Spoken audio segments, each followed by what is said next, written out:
زما په دې دعا باندې دومره یقین دی ان شاء الله چې کله په ماشوم دم کړی شي رب العالمین ولا ضرور شفا ورکړي.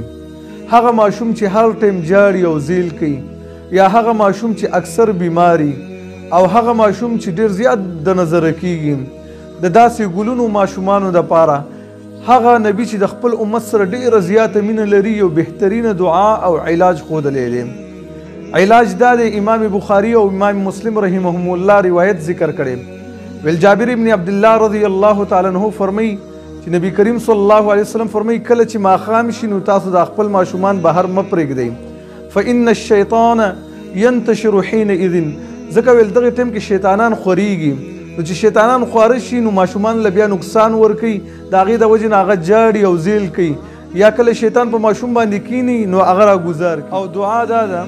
امام بخاری رحمه الله روایت نقل کړی چې عبدالله ابن عباس رضی الله تعالی عنہ فرمایي نبی کریم صلی الله علیه وسلم خپل دوه نوسي حسن او حسین رضی الله عنهما په دغه دعا باندې بيدمول اعوذ بکلمات الله التامه من كل شیطان وهامه ومن كل عین لامه. او دا به بیا ورته فرمایل چې ستاسو پلار چې ابراهیم علیه السلام دی هغه به خپل دواړه زامن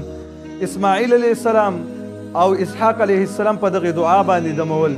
نو کوم ماشومان چې جاړي یا د نظر کیږي یا هر ټیم بیمارانی د هغې په سر باندې لاس ایږدئ او بیا دغه دعا وایئ خاص کر سار او ماښام. کله چې تاسو په دغه طریقه باندې عمل کول انشاءالله الله سبحانه وتعالی به ستاسو ګلونه ماشومان د بیمارۍ نه د بد نظر نه او د زیل نه محفوظ کوي.